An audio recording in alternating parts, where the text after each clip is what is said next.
My name is Lisa Brown. I'm 62 years old, and my 3 adult children left me stranded at Penn Station on Christmas Eve, with nothing but a suitcase and a one-way ticket back to nowhere. They drove away in the Mercedes I helped them buy, wearing the designer coats I gifted them last year, leaving me standing in the freezing December wind like I was some stranger they'd given charity to. But here's what they didn't know as they celebrated their decision to finally cut me loose.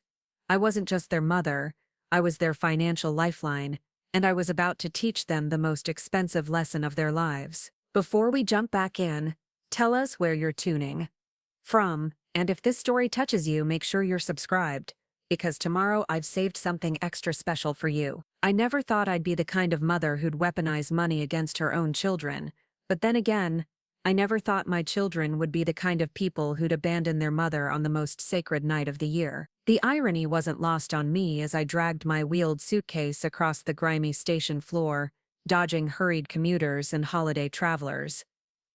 For 35 years I'd been their safety net, their emergency fund, their silent partner in every major life decision. They'd grown so accustomed to my financial support that they'd forgotten it wasn't an entitlement, it was a gift that could be revoked. The whole nightmare started 3 months earlier, when I made what I thought was a reasonable request. I was getting older, my arthritis was making it harder to maintain the 4-bedroom house in Westchester that I'd bought specifically so my children would always have a place to come home to. And I suggested we spend Christmas together for what might be one of the last times in our family home. Not demanded, not insisted, suggested. My eldest, Michael, 34 and perpetually between business opportunities, immediately launched into a lecture about how I was being manipulative. "Mom, we're adults now," he said, pacing around my kitchen in the expensive Italian shoes I'd bought him for his last job interview. "We have our own lives, our own traditions.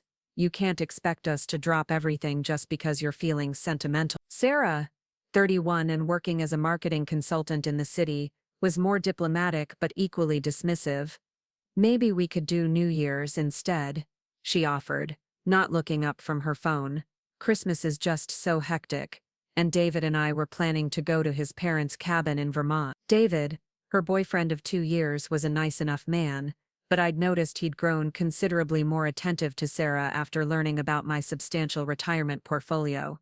My youngest, Emma, 28 and supposedly pursuing her master's degree in art therapy, just shrugged. "I already told my friends I'd spend Christmas with them.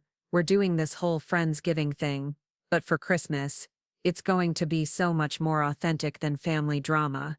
Authentic. That word stung more than I let on, because what wasn't authentic about the woman who'd worked 60-hour weeks as a financial advisor to put all 3 of them through private school? What wasn't authentic about the mother who'd delayed her own retirement by 5 years to help Michael start his first business, the one that failed spectacularly when he decided he was too good for his customer? What wasn't authentic about supporting Sarah through law school before she decided corporate law was soul-crushing and pivoted to marketing? What wasn't authentic about paying for Emma's undergraduate degree, her therapy certification, and now her graduate program, all while she lived rent-free in my guest house? But I didn't say any of that.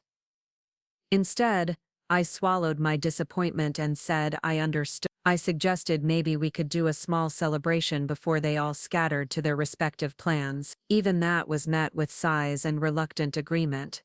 Like I was asking them to donate organs rather than spend an evening with the woman who'd given them everything. The actual abandonment happened 2 weeks before Christmas. I'd been feeling unwell, nothing serious, just a persistent fatigue that my doctor wanted to monitor, and I'd mentioned to Michael that I might need some help getting to a few medical appointments. He immediately went into crisis mode, not about my health, but about the inconvenience to his schedule. "This is exactly what I was talking about," he said during an emergency family conference call that I wasn't invited to but overheard through Emma's phone when she forgot to hang up properly. "She's becoming dependent.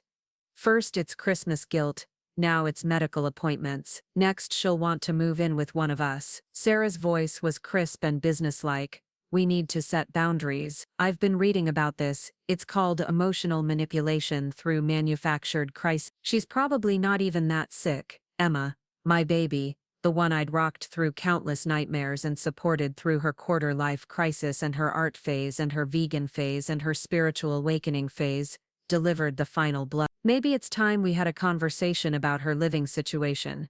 That house is way too big for one person, and honestly, the upkeep costs are probably stressing her out. There are some really nice senior communities in the area.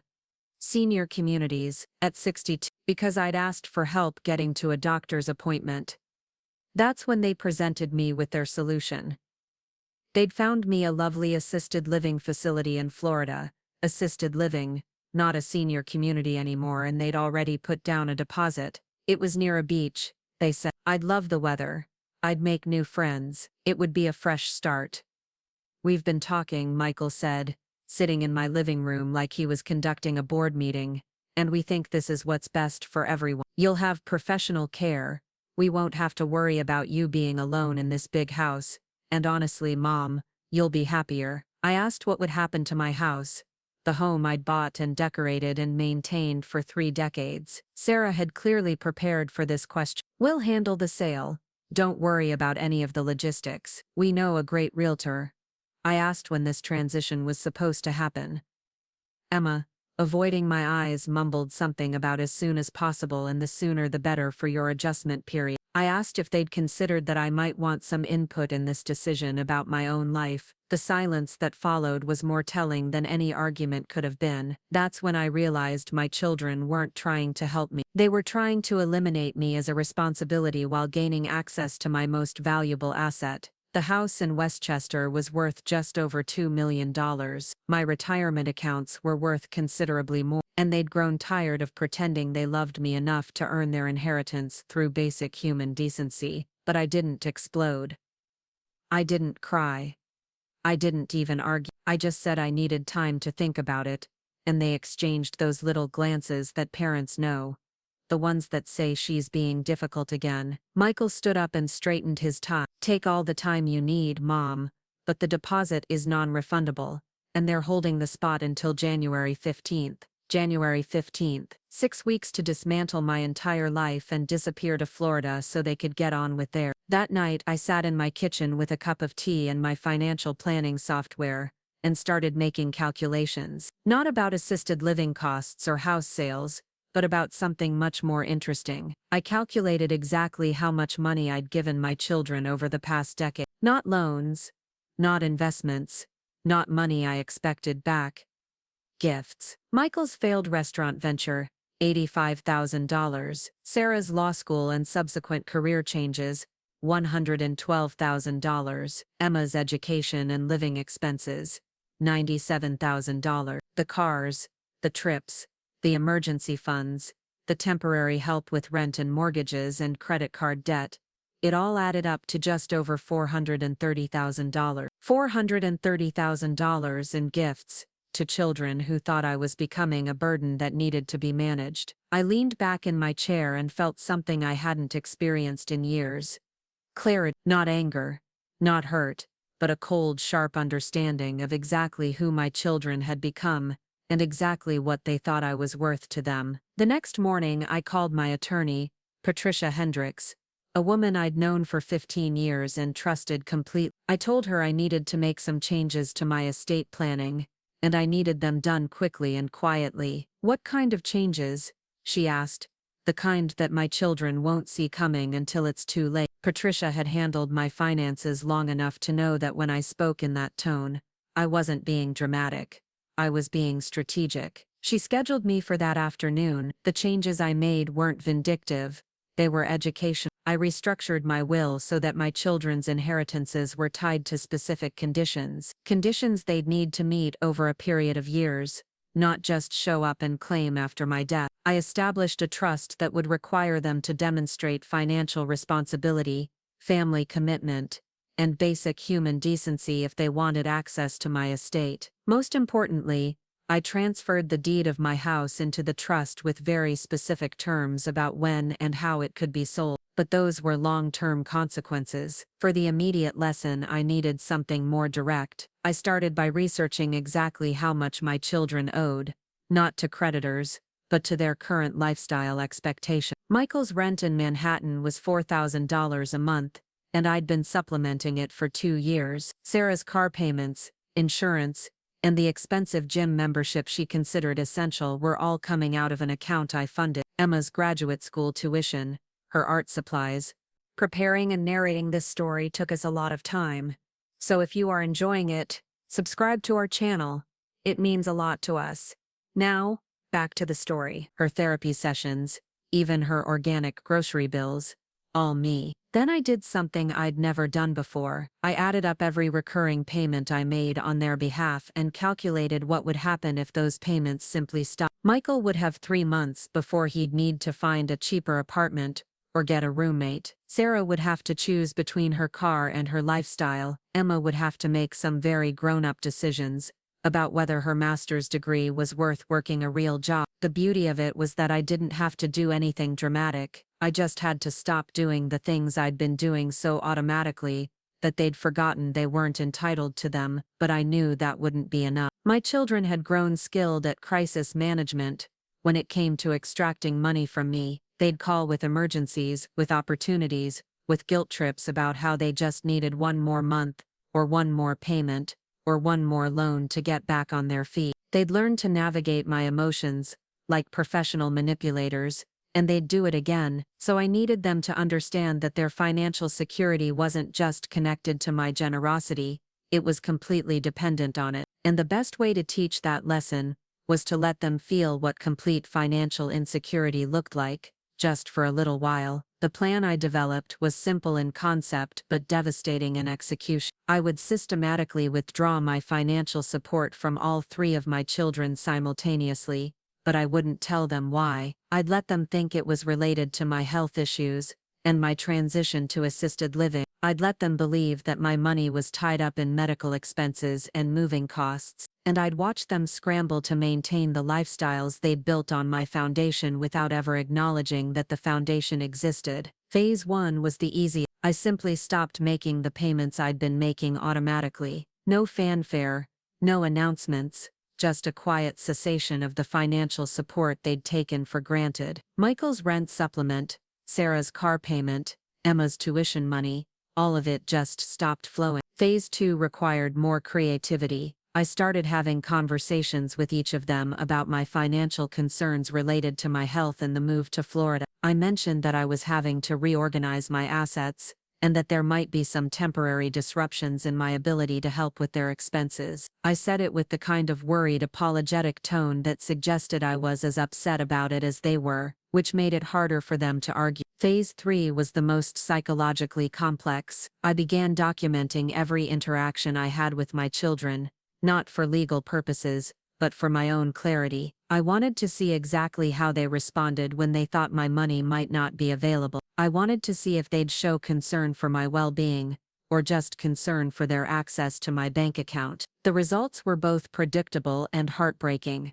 Michael was the first to crack. He called on a Tuesday evening, 3 weeks into my experiment, with panic in his voice. "Mom, there's been some kind of mistake with my rent account. The payment didn't go through, and my landlord is saying I'm behind. Can you call the bank?" I told him I'd been having some issues with my accounts due to the medical expenses and the arrangements for Florida, and that he might need to cover his rent himself for a month or 2 while I sorted things out. The silence on the other end of the call was profound. Not concern for my health, not questions about what kind of medical expenses, just silence, while he processed that his financial safety net had a hole in it. "How am I supposed to come up with $4,000? He finally asked. "The same way most adults do," I said gently. "You budget for it, but I don't have $4,000 lying around, Mom. My expenses are calculated based on, I thought you were handling that part." "I was," I said,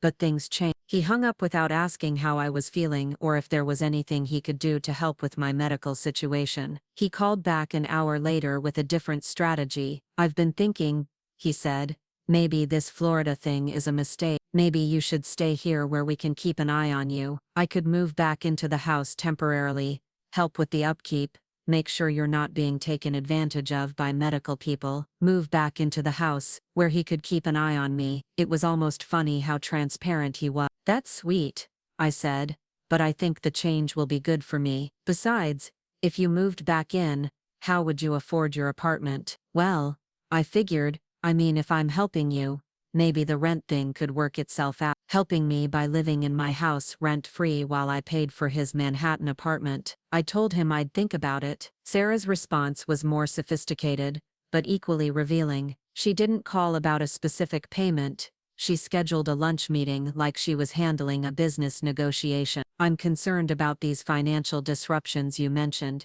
she said over her organic salad, pulling out a legal pad like she was conducting a consultation. I think we need to get a clearer picture of your assets and liabilities, so we can plan appropriately. She'd made a list of questions about my retirement accounts, my investment portfolio, my insurance policies, even my monthly expenses. She wanted to help me optimize my financial situation during this transition. It's really just a matter of making sure you're not being taken advantage of, she said. There are a lot of predatory practices in the senior care industry. I asked if she'd researched the assisted living facility they'd chosen for me with the same attention to detail. She looked momentarily uncomfortable and said that was different because they'd already vetted that. But maybe we should put a hold on that plan, she continued, until we can do a full financial analysis. I could take over managing your accounts temporarily, just to make sure everything's organized. Take over managing my account. My daughter, who'd changed careers 3 times in 5 years,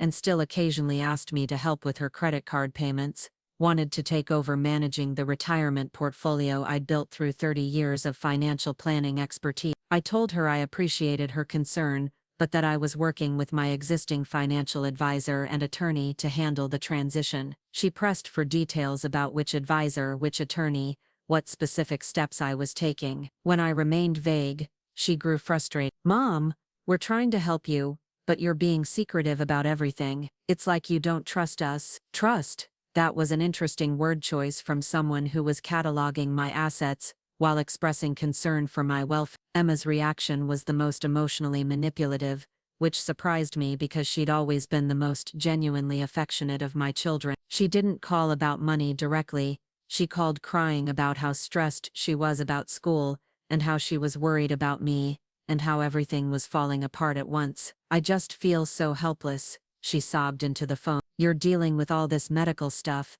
and the move, and I can't even focus on my thesis, because I'm worried about you, and now there are all these issues with my school payments, and I don't know what to do. She'd positioned it perfectly. Her financial crisis and my health issues were all part of the same overwhelming situation that required my immediate attention and assistance. What kind of issues with school payments? Well, the tuition payment didn't process, and they're saying I might not be able to register for next semester if it's not resolved soon. And I know you said you were having banking problems, but I thought maybe there was some way to fix it, because this is my education. We're talking about my education, like it was a shared investment rather than a gift I'd been giving her. How much do you have in your own accounts? I asked. Mom, you know I don't have that kind of money. I'm a student. You're 28 years old, I said gently. Most students your age have jobs. But you always said my job was to focus on school. I did say that, I agreed. But maybe it's time to consider whether you can do both. The crying intensified. Are you saying you won't help me anymore? I'm saying that things are changing, and we all need to adapt. But I can't just get a regular job. I'm not qualified for anything that would pay enough to cover tuition and living expenses. I'd have to drop out. Or you could take out student loans like most graduate students do. Student loans, she said it like I'd suggested she sell a kidney. But I thought, I mean, that's what parents are for, right? To help their kids avoid debt. That's what parents are for, to help their kids avoid the consequences that most adults face when making choices about education and career. By the end of that conversation, I understood that my children didn't see me as a person who was aging and might need support. They saw me as a financial resource that was malfunctioning and needed to be repaired or replaced. The Christmas Eve abandonment was the culmination of 6 weeks of watching my children reveal exactly who they'd become. They'd grown increasingly frustrated with my financial disorganization and my resistance to help. They'd staged 2 more interventions about the Florida plan, both of which felt more like hostile takeovers than family meetings. The final straw came when I suggested that maybe we should postpone any major decisions until after the holiday. I said I was feeling overwhelmed, and needed some time to process everything without pressure. Michael exploded. This is exactly the problem, Mom. You're not thinking clearly. You're making decisions based on emotions instead of logic, and it's affecting all of us. Sarah was more controlled, but equally cold. We can't put our lives on hold indefinitely while you figure out what you want. We've already made commitments based on the assumption that you'd be moving to Florida. What kind of commitments? I asked. The look they exchanged told me everything I needed to know before Sarah answered. Financial commitments. They'd already spent money they expected to get from selling my house. They'd made plans based on their inheritance being accelerated by my move to assisted living. They weren't concerned about my well-being. They were concerned about their cash flow. That's when they delivered their ultimatum. They'd arranged for a car service to take me to the train station on Christmas Eve. They'd bought me a ticket to Philadelphia, where I could catch a connecting train to the Florida facility. They'd already shipped some of my belongings ahead. They'd taken care of everything. We thought it would be easier if we handled all the logistics, Emma said, not meeting my eyes. The holidays are so emotional already. You're sending me away on Christmas Eve? I asked. We're helping you start your new life, Michael corrected. The timing is actually perfect because you'll be settled in by New Year's. I looked at my 3 children, these adults I'd raised and supported and loved unconditionally, and saw strangers who'd calculated that I was worth more to them as an asset to be liquidated than as a person to be cherished. And if I refused to go, why would you refuse? Sarah asked. This is what's best for everyone. I didn't argue anymore. I didn't cry or plead or try to change their mind. I just nodded and said I'd be ready. But I wasn't ready to disappear quietly into their convenient narrative. I was ready to teach them what it felt like to have the people you counted on decide you were no longer worth their consideration. Standing on that platform at Penn Station, watching the taillights of the Mercedes disappear into the Christmas Eve traffic, I felt something inside me crystallize into pure determination. My children had just made the biggest miscalculation of their lives. They thought they were getting rid of a problem, but what they'd actually done was liberate the one person who knew exactly how to dismantle their comfortable existence, piece by piece. The train to Philadelphia wasn't leaving for another 2 hours, which gave me plenty of time to make some calls. I found a quiet corner near the information booth, pulled out my phone and started with Patricia Hendricks. Even though it was Christmas Eve, I knew she'd answer. That's the kind of relationship you build when someone has been managing your legal affairs for 15 years. Lisa, I wasn't expecting to hear from you today. How did the conversation with your children go? Better than expected, I said, watching the holiday crowds rush past me. They've just shown me exactly who they are, and now I know exactly what needs to be done. I told her about the forced departure, the ultimatum, the way they'd treated my life like a business transaction they were eager to close. Patricia listened without interrupting, and when I finished, she was quiet for a long moment. Those changes we made to your estate plan, and she finally said, I think we need to accelerate the timeline. My thoughts exactly, but first, I need you to do something that might seem unusual. I explained what I wanted her to do first thing after Christmas. Patricia was going to contact each of my children individually and inform them that there had been complications with my estate planning related to my medical situation. She would tell them that some of my accounts had been frozen pending a review of my mental competency, and that all financial support would be suspended indefinitely while the matter was being resolved. You want me to tell them you might be declared mentally incompetent? I want you to tell them that the state has questions about recent large financial transfers, and that until those questions are resolved, all of my assets are being held in trust pending investigation. It was brilliant in its simplicity. My children had spent weeks questioning my mental state and my ability to make decisions about my own life. Now they'd discover what happened when those concerns were taken seriously by people with actual legal authority. How long do you want this to last? Patricia asked. Long enough for them to understand what their lives look like without my money. I'm thinking 90 days should do it. And what if they try to contest it or demand Then they'll discover that questioning my mental competency opens up a very thorough investigation into my financial affairs, including a detailed accounting of where my money has gone over the past decade. Somehow I don't think they'll want that level of scrutiny. Patricia agreed to handle the legal aspects, but I had my own calls to make. The first was to Dr. Rodriguez, my physician. I needed to clarify some things about my recent medical appointments that my children had apparently misunderstood. Dr. Rodriguez, this is Lisa Brown. I know it's Christmas Eve, but I need to ask you about something.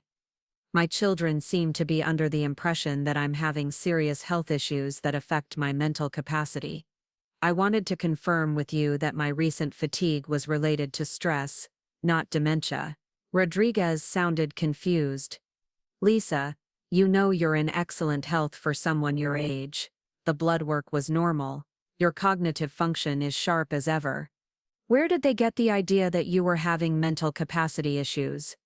From their own wishful thinking, apparently. Would you be willing to put that assessment in writing? I may need it for legal purposes. My next call was to my financial advisor, Robert. Robert had been managing my retirement portfolio for 8 years, and he'd watched it grow from substantial to impressive through careful planning and conservative investments. He also happened to know exactly how much money I'd been giving my children because he'd been the one advising me to stop. Robert, I need you to implement that discussion we had about restructuring my liquid assets, the one where we talked about moving everything into long-term investments that would be harder for family members to access. That's the one. How quickly can we make that happen? If you're sure about this, I can have the paperwork ready by December 27th. But Lisa, once we lock these funds into the structured accounts we discussed, it'll take significant time and legal proceedings to reverse it. Perfect. That's exactly what I want. Robert had been suggesting this restructuring for 2 years, ever since he'd noticed the pattern of large withdrawals that coincided with my children's various financial crises. He'd warned me that I was depleting my retirement security to fund their lifestyle choices, and I'd resisted because I thought supporting my children was more important than protecting myself. Now I understood that supporting them had actually been enabling them, and protecting myself was the only way to teach them the difference between family obligation and financial manipulation. But the immediate lesson required more than just cutting off their money supply. My children needed to experience the full consequences of treating someone's love like a renewable resource they could exploit indefinitely. My third call was to Marcus Thompson, a private investigator who'd helped me with some client issues when I was still working as a financial advisor. Marcus specialized in background checks and asset verification, and I had a feeling he was going to find some very interesting information about my children's financial situations. Marcus, I need you to run comprehensive financial background checks on 3 people. I want to know every account, every debt, every asset, and every liability they have. These wouldn't happen to be family members, would they? They would.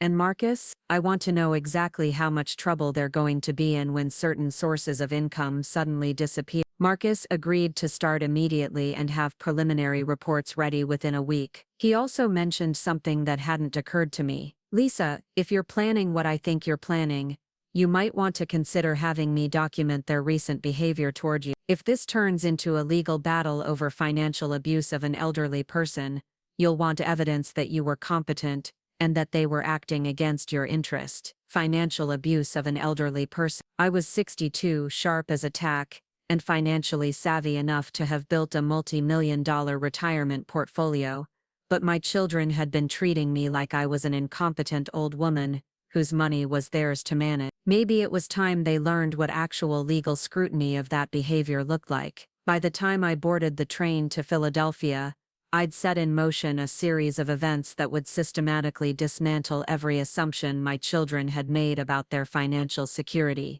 But I wasn't done. The train ride gave me 2 hours to plan the next phase of their education. I pulled out my laptop and started documenting everything I could remember about their attitudes toward money, their spending habits, and their complete lack of awareness about where their comfortable lifestyles actually came from. Michael's restaurant had failed because he'd never learned to manage cash flow or treat customers with respect. He'd blamed the failure on market conditions and unrealistic expectations, never acknowledging that I'd warned him from the beginning about his business plan. Sarah had dropped out of law school after 2 years because she'd decided the work was morally compromising, but she'd never returned the money I'd spent on her education. Instead, she'd seamlessly transitioned to asking for marketing career support, as if career changes were something other people funded for you. Emma was the most troubling case because she'd never worked a real job in her life. She'd gone from high school to college to graduate school with every expense covered, and she'd developed this artistic temperament that treated financial responsibility like it was beneath her intellectual pursuit. All three of them had grown up believing that money appeared when you needed it, that financial security was something you inherited rather than earned, and that their mother's role was to serve as a bottomless ATM that dispensed cash without expecting accountability. But here's what they'd forgotten in their rush to warehouse me in Florida. I wasn't just their mother, I was a woman who'd built a financial planning business from nothing. I understood money not just as a resource, but as a tool of power and leverage, and they'd just given me every motivation I needed to use that tool against them. The assisted living facility in Boca Raton was exactly what you'd expect from a place chosen by people who wanted to park an inconvenient relative somewhere clean and expensive. It was pristine, efficiently managed, and completely soulless. The staff was professionally cheerful, the activities were infantilizing, and the other residents seemed to fall into two categories: wealthy people whose families had made the same calculation mine had, and wealthy people who'd given up on having any agency in their own life. I checked in, smiled at the orientation presentation, and immediately started planning my exit strategy, but not before I'd established exactly what my children thought they'd accomplished by sending me there. The facility director, a polished woman named Catherine Walsh, explained that my children had prepaid for 6 months, and had indicated this would likely be a permanent arrangement. They'd also signed forms indicating that they would be my primary contacts and decision-makers if any health issues arose. "Your son Michael mentioned that you'd been having some cognitive difficulties," she said, reviewing my file. "We have excellent memory care programs if those issues progress." Cognitive difficulties. Michael had told them I was developing dementia to justify warehousing me. I asked to see exactly what he'd written on my intake form. According to the paperwork, I was suffering from increasing confusion about financial matters, difficulty making decisions, and tendency toward paranoid thinking about family members. Sarah had signed as a witness to these observations, confirming that the family was concerned about mother's declining judgment and increasing dependence. They'd created a paper trail that painted me as an incompetent old woman who needed to be managed for her own protection. It was a masterpiece of manipulation that would have been brilliant if I'd actually been the helpless victim they'd described. Instead, I was a competent adult who now had documented evidence that my children had lied to medical professionals in order to gain control over my living situation, and presumably my finances. I spent my first night in Florida making a list of everyone I needed to contact, and everything I needed to document. The beautiful thing about being in an assisted living facility was that it gave me unlimited time to plan and no family interruptions to derail my focus. The next morning, Christmas Day, I called my children to let them know I'd arrived safely. Each conversation was a masterclass in fake concern and badly disguised relief. Michael answered on the first ring, which told me he'd been waiting for confirmation that I was out of his hair. "Mom, how was the trip? Are you settling in okay?" "It's very nice," I said.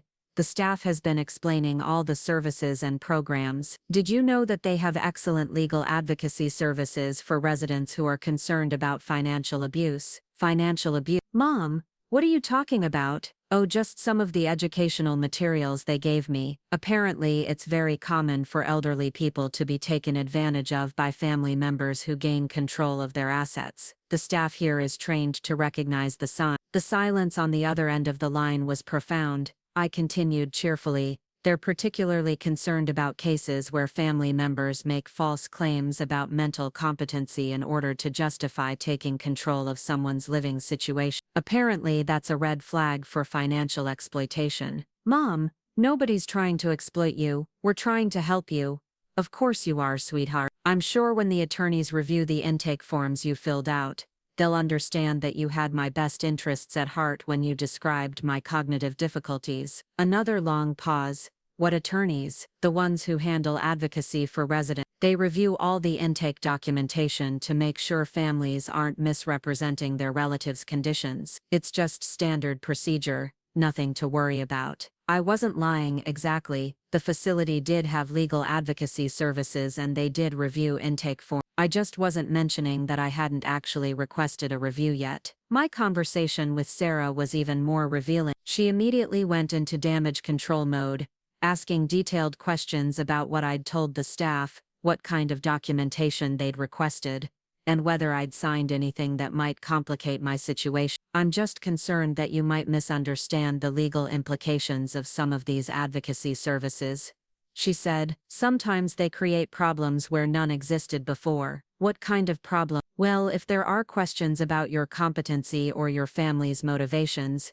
it could trigger investigations that would be stressful for everyone involved. Investigations into what? Into financial transfers, decision-making capacity, whether your living situation was arranged appropriately. It's just bureaucracy, but it can be very disruptive. Sarah was worried that someone might actually examine what they'd done and how they'd done it. She was worried that their carefully constructed narrative about my declining mental state might not hold up under professional scrutiny. Emma's response was the most emotionally manipulative but also the most revealing about her complete disconnection from financial reality. She cried about how much she missed me already and how guilty she felt about the timing of everything, but then she seamlessly transitioned into asking about my transition budget. I know you said you were having some banking issues before you left, she said, but I'm hoping those are resolved now because I'm really struggling with the tuition situation. What kind of struggling? Well, the payment still hasn't gone through,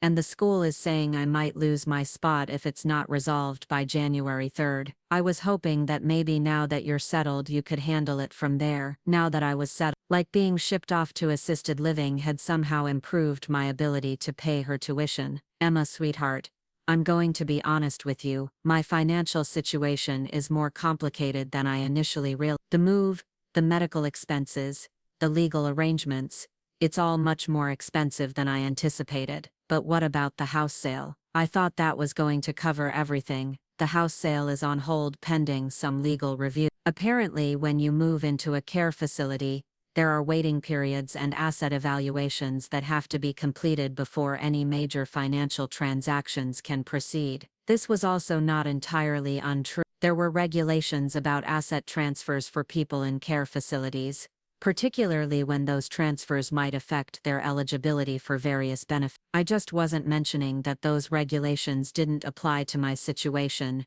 since I was paying privately and hadn't claimed any need for financial assistance. How long do these reviews take? It varies, could be months, could be longer if there are complications. What kind of complication? Oh, questions about whether the move was voluntary, whether my mental state was accurately represented, whether family members were acting in my best interests or their own financial interests. Standard stuff, but it can drag on if there are inconsistencies in the documentation. Emma started crying again, but this time it wasn't manipulation.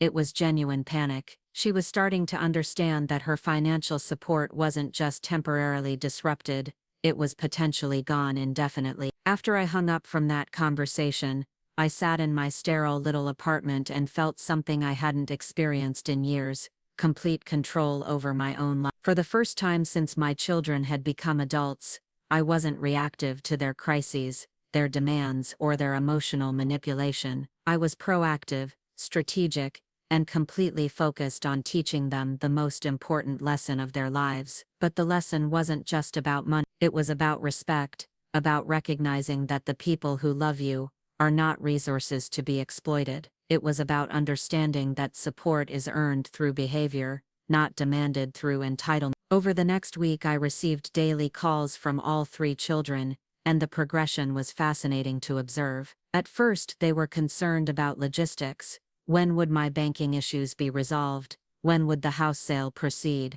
when would their financial support resume. Then they moved into problem-solving mode, offering to help me navigate the bureaucracy, suggesting we hire lawyers to expedite the process, even proposing that they come to Florida to assist me directly. When I politely declined all their offers of help, they shifted into bargaining. Maybe I could access some emergency funds just to cover the most pressing expenses. Maybe there were some accounts that weren't frozen. Maybe I could ask the facility administrators to help resolve the banking issue. But as the days passed and their own financial situations grew more precarious, the conversations became increasingly desperate. Michael had to ask his landlord for an extension on his rent payment. Sarah discovered that her car was about to be repossessed. Emma learned that graduate students who don't pay tuition get academically dismissed regardless of their artistic temperament. The beautiful irony was that they'd created their own trap. They couldn't demand that I fix their financial problems because they'd spent weeks telling everyone I was mentally incompetent.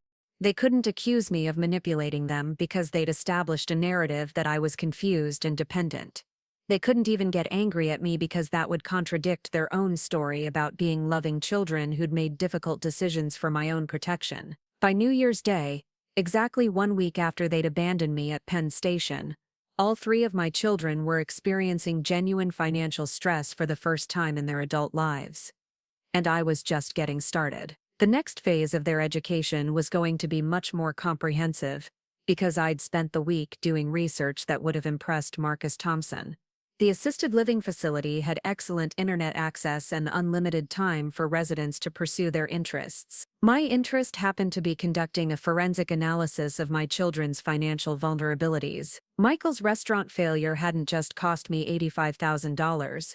It had also left him with significant personal debt that he'd been managing through a combination of credit cards and family support. Without my rent supplement, he was looking at a monthly shortfall of $3,500 with no obvious way to make up the difference.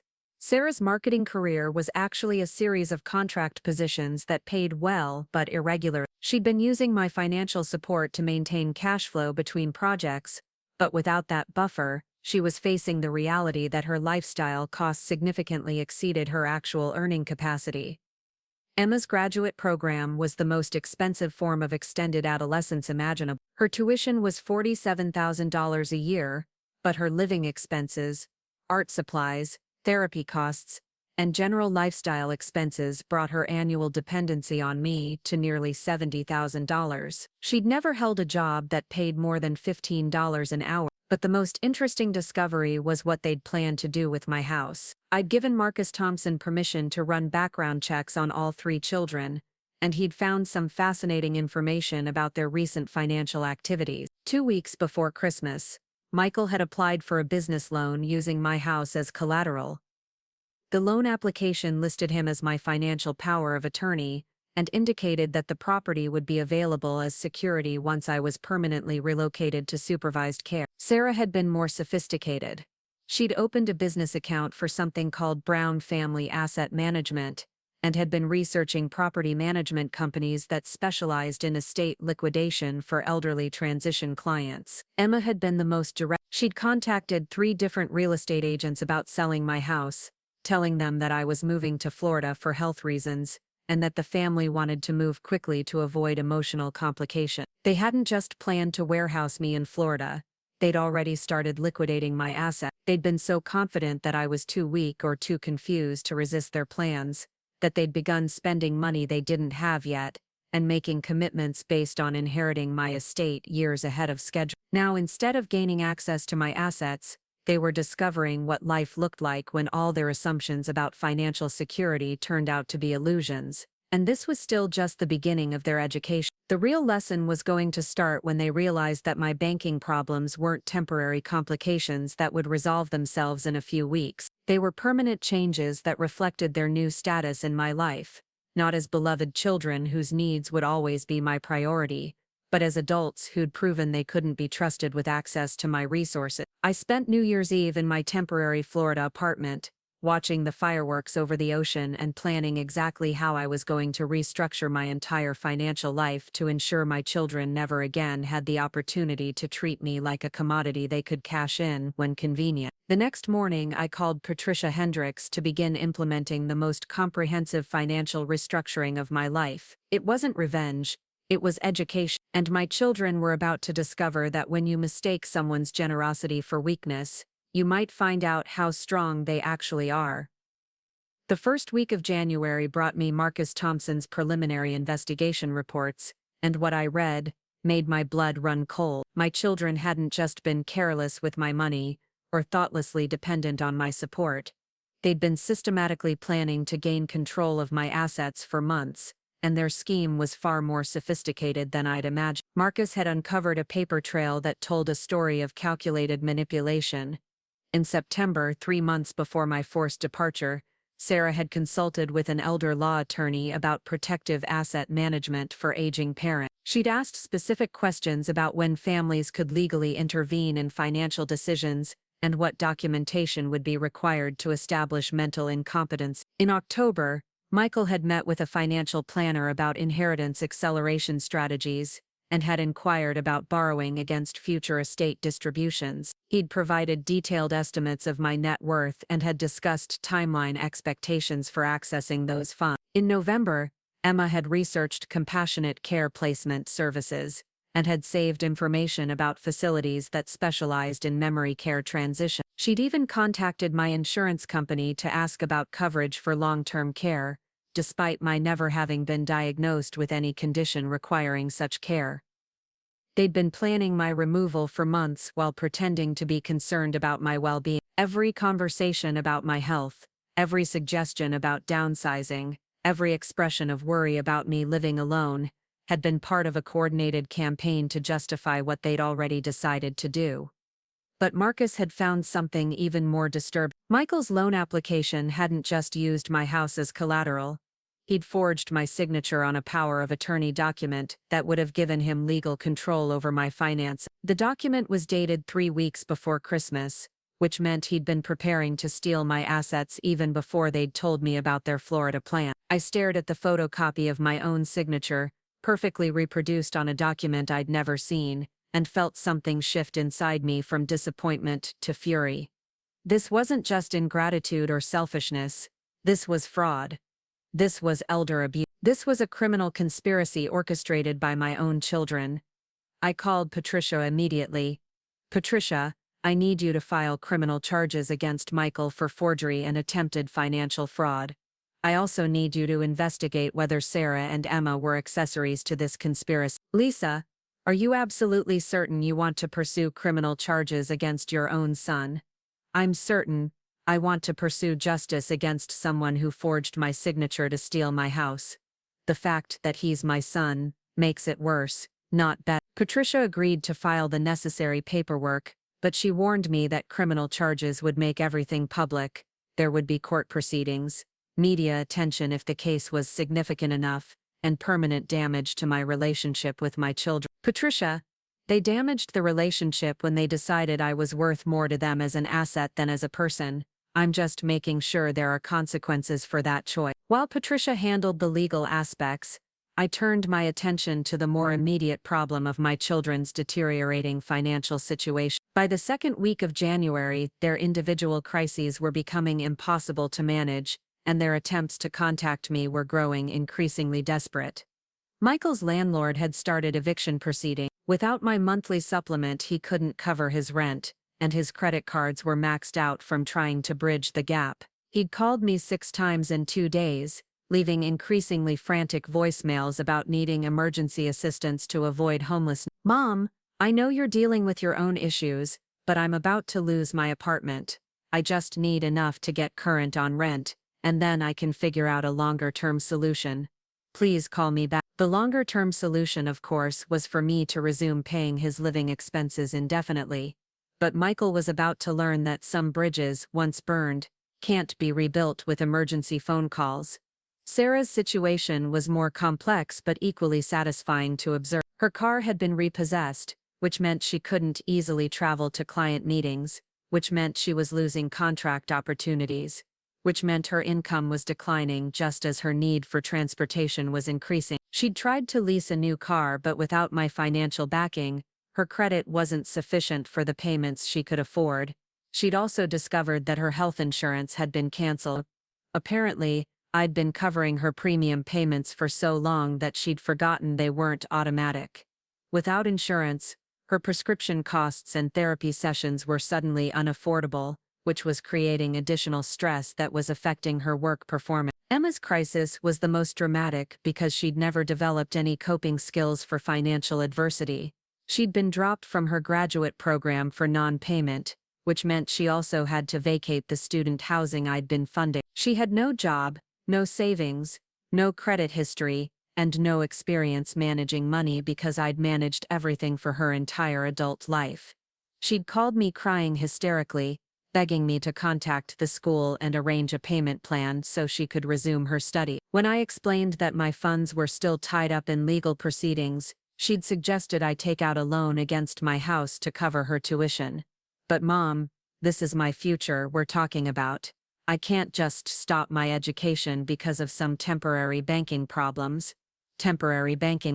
She still didn't understand that her financial support wasn't delayed, it was permanently discontinued. The most revealing aspect of all these conversations was how none of my children expressed any concern about my supposed health issues, or the supposed complications that were preventing me from accessing my money. They were entirely focused on solving their own financial problems, with no apparent awareness that I might be struggling too.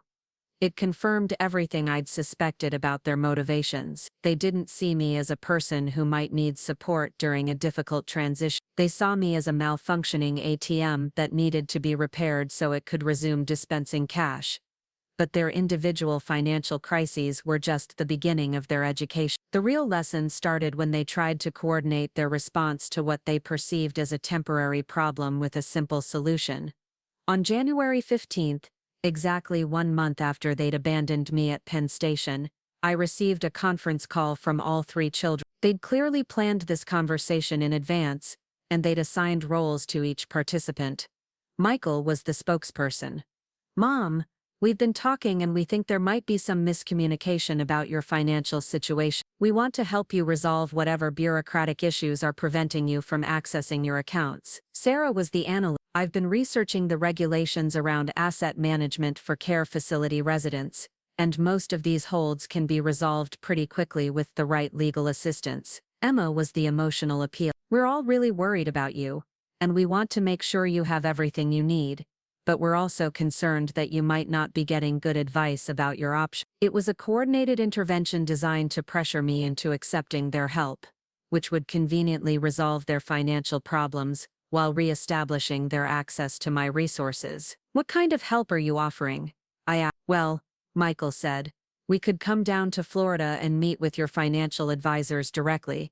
Sometimes these institutional bureaucracies respond better to family advocacy. We could also explore legal options," Sarah added. "If there are questions about your competency or your decision-making capacity, we could provide documentation of your mental acuity to expedite the review process. And if there are any emergency expenses you can't cover," Emma chimed in, "we could front the money temporarily and sort out the reimbursement later." It was almost beautiful in its transparency. They wanted to come to Florida, take control of my financial situation, resolve my banking problems, and re-establish the flow of money that funded their lifestyles. They were positioning themselves as my saviors while solving their own financial crisis. "That's very thoughtful," I said, "but I'm not comfortable with family members getting involved in my financial affairs. This situation is complicated enough without adding family dynamics to the mix." "But Mom," Michael pressed, "we're not just family members. We're the people who know you best and care about your well-being the most. We have a better understanding of your values and priorities than some bureaucrat who's never met you." "Actually," I said, "I'm not sure that's true anymore. The people who care about my well-being the most probably wouldn't have described me as mentally incompetent to justify moving me into assisted living against my wishes." The silence that followed was profound. They'd forgotten that their carefully constructed narrative about my declining mental state was documented in writing and could be used against them. Sarah recovered first. Those intake forms were just precautionary. We were trying to make sure you had access to all available services and support systems. By lying about my cognitive function, we weren't lying, Michael said defensively. We were being proactive about potential future needs that happened to justify gaining control over my living situation and my finances. Nobody's trying to control your finances, Mom. We're trying to help you access them. Help me access the money you've been spending for the past decade. That was the question they couldn't answer because it exposed the fundamental flaw in their logic. They couldn't claim to be concerned about my financial well-being while simultaneously depending on that financial well-being to fund their own lives. Emma tried a different approach. Mom, I think you're misunderstanding our motivations. We love you, and we want what's best for you. The money stuff is secondary. If the money is secondary, I said, then you shouldn't have any problem managing your own financial responsibilities while my assets are being reviewed. But that's not fair, she protested. We made decisions based on the assumption that you'd continue to help us the way you always have. You made decisions based on the assumption that I'd continue to pay for your lifestyle choices, regardless of how you treated me. That's not true. Emma, you researched memory care facilities for me while asking me to pay your tuition. Michael forged my signature on a power of attorney document while pretending to be concerned about my mental state. Sarah consulted elder law attorneys about controlling my assets while helping plan my removal from my own home. What part of that sounds like love rather than financial opportunism? The explosion that followed was everything I'd expected and more. Michael accused me of being paranoid and ungrateful. Sarah lectured me about family loyalty and mutual responsibility. Emma cried about how I was ruining her life and destroying her future. But buried in all their anger and accusations was the admission I'd been waiting for. In their fury at having their financial support cut off, they revealed exactly how they'd been thinking about our relationship. You can't just stop being our mother because you're having some kind of emotional breakdown, Michael shouted. You have responsibilities to them, not relationships with them, not love for them, but financial responsibilities that I was obligated to fulfill regardless of how they treated me. What responsibilities do I have to adults who lied about my mental health to justify stealing my house? I asked. We weren't stealing anything, we were trying to preserve your assets and make sure they were managed appropriately. Managed by whom? By people who understand your values and your intentions. People like Michael, who forged my signature. People like Sarah, who researched how to have me declared incompetent. People like Emma, who thinks tuition payments are more important than treating me with basic respect. We do respect you, Mom. That's why we made these difficult decisions. Someone had to be the adult in this situation. Someone had to be the adult. My 34-year-old son, who'd never held a job for more than 2 years, and whose business had failed because he couldn't manage basic customer relationships, was lecturing me about being an adult. Michael, I said quietly, you forged my signature on legal documents. That's not being an adult, that's being a criminal. What are you talking about?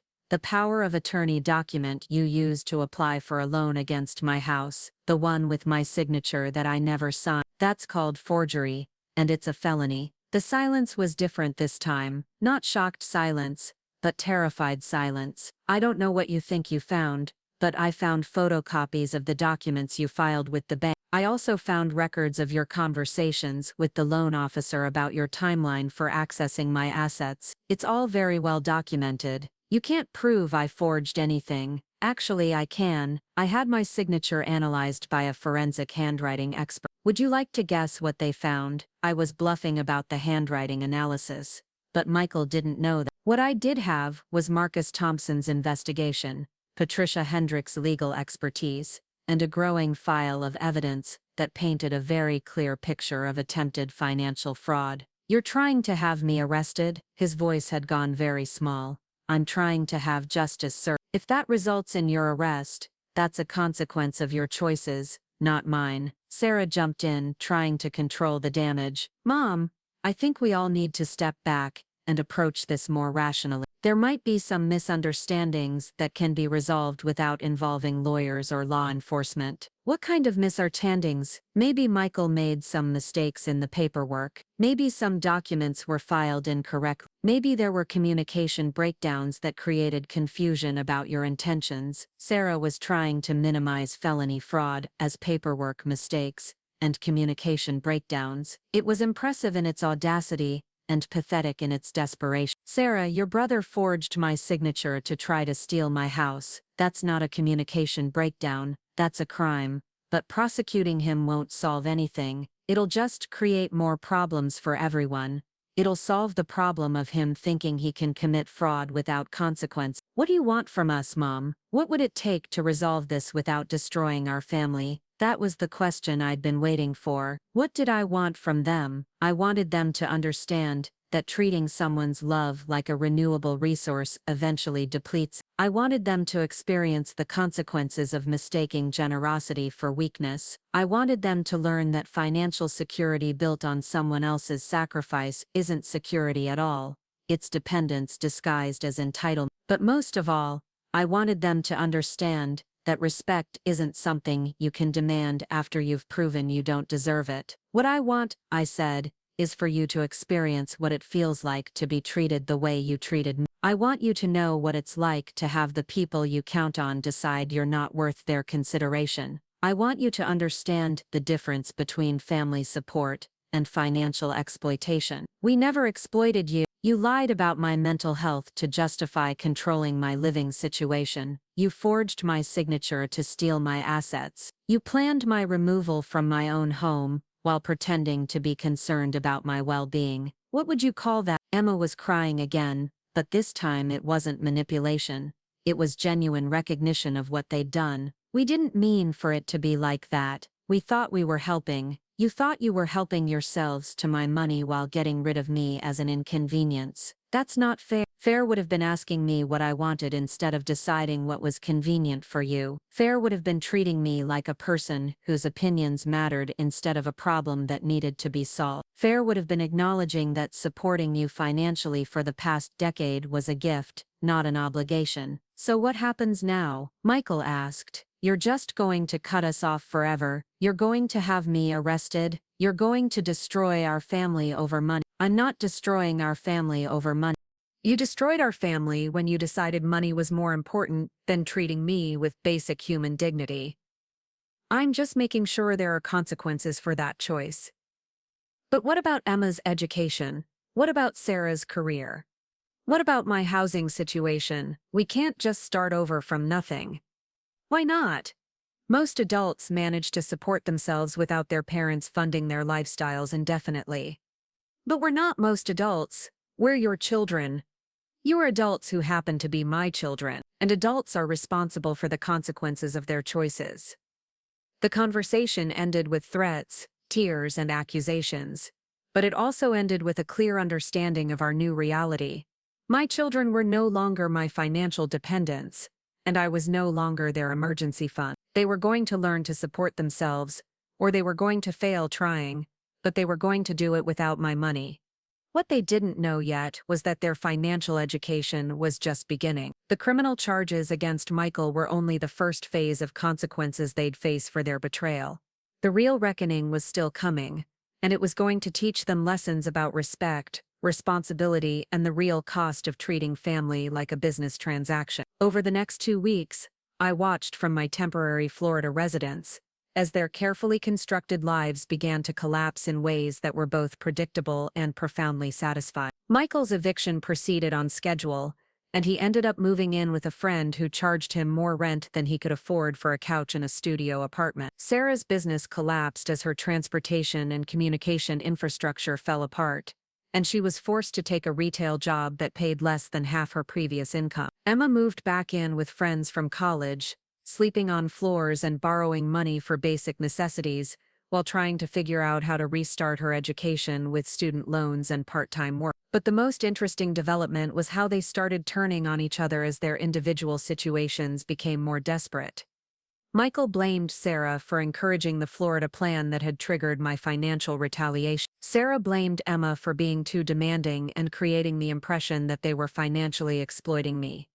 Emma blamed both of them for being too aggressive and not considering the emotional impact of their decisions on my mental state. They'd been so united in their plan to manage my assets that they'd never considered what would happen if that plan failed. Now they were discovering that their alliance had been based on mutual benefit rather than genuine affection, and without the benefit, the alliance was dissolving into mutual recrimination.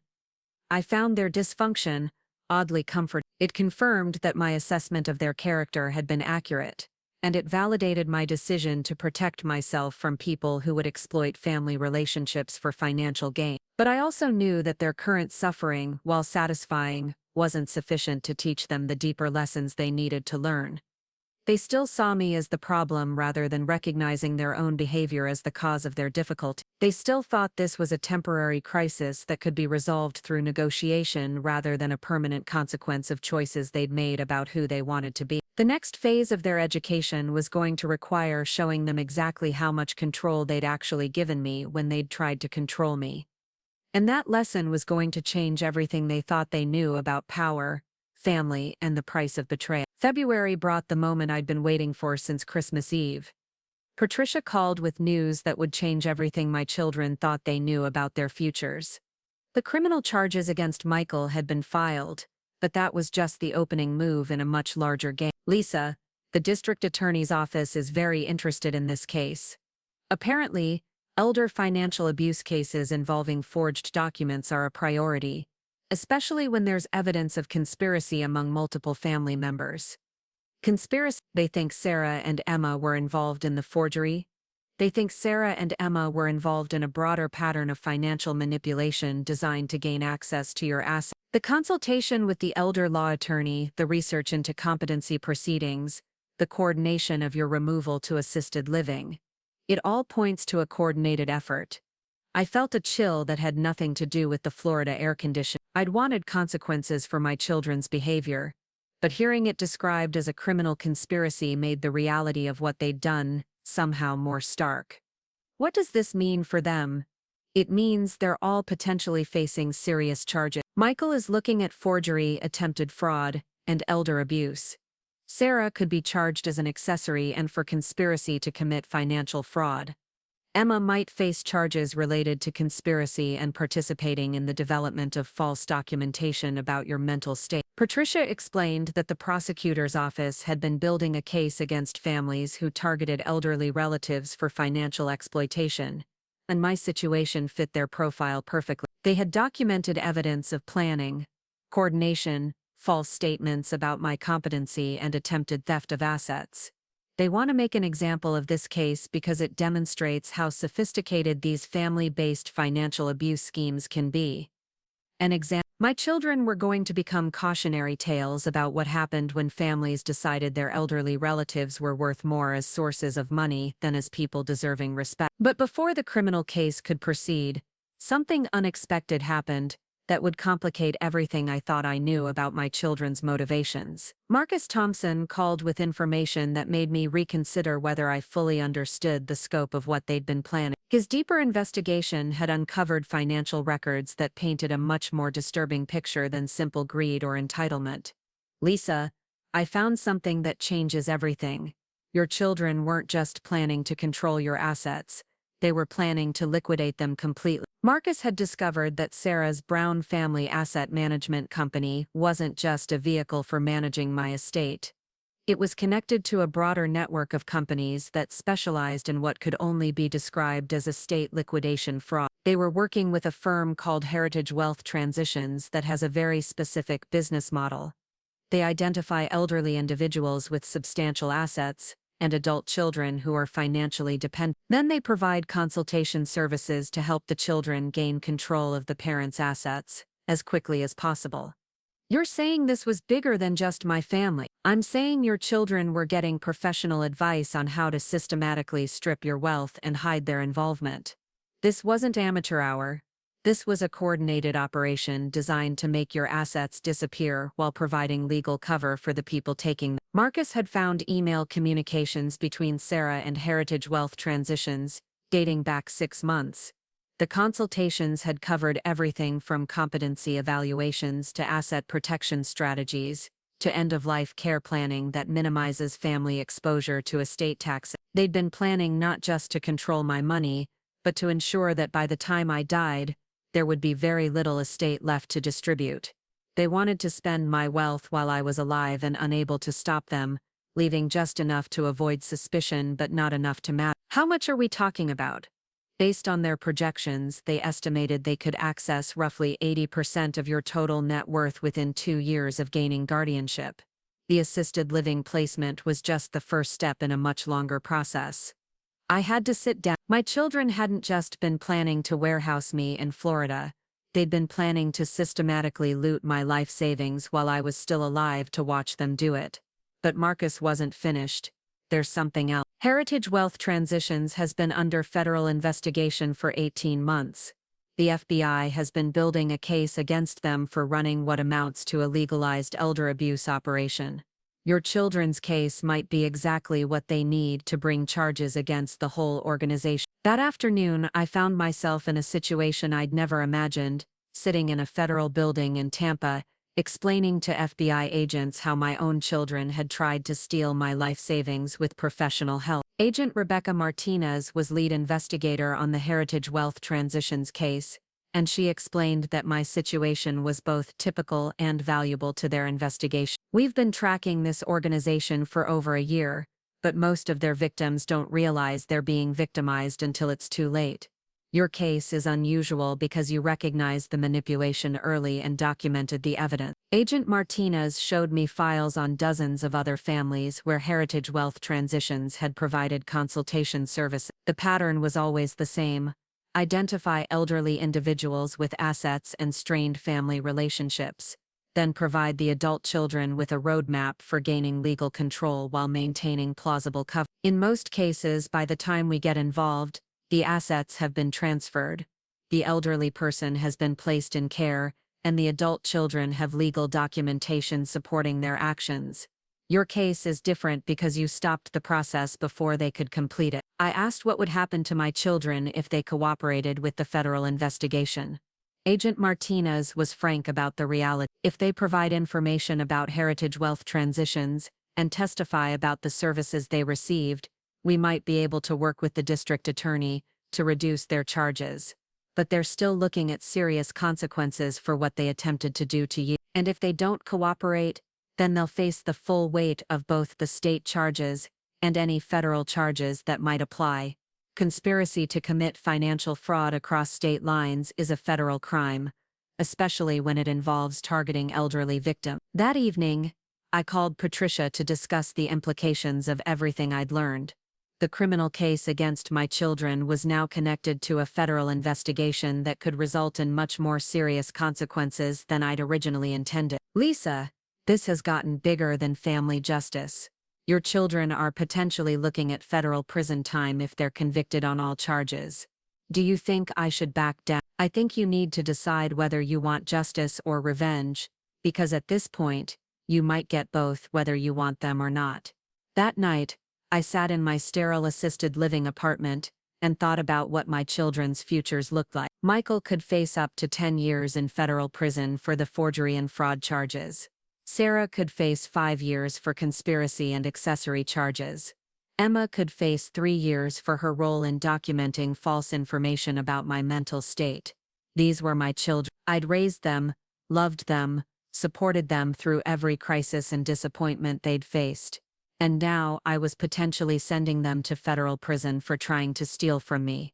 But then I remembered Christmas Eve. I remembered standing on that platform at Penn Station, watching them drive away after abandoning me, like I was nothing more than an inconvenient problem they'd finally solved. I remembered the intake forms where they'd lied about my mental health to justify their action. I remembered Michael's forged signature on documents that would have given him control over my life savings. They hadn't just made a mistake or acted impulsively. They'd planned, researched, and executed a sophisticated scheme to rob me while convincing themselves they were acting in my best interests. They'd been willing to destroy my autonomy, my dignity, and my financial security to solve their own problem. The next morning, I made a decision that would determine the rest of my children's lives. I called Agent Martinez and told her I was willing to cooperate fully with the federal investigation. I would provide all my documentation, testify about my children's actions, and help build the case against Heritage Wealth Transitions. But I also called Patricia and asked her to reach out to my children with an offer they probably wouldn't expect. I want you to tell them that I'm willing to consider a plea arrangement, but only if they meet specific conditions. What kind of conditions? They need to provide complete cooperation with both the state and federal investigation. They need to testify against Heritage Wealth Transitions and provide all documentation of their consultations with that organization.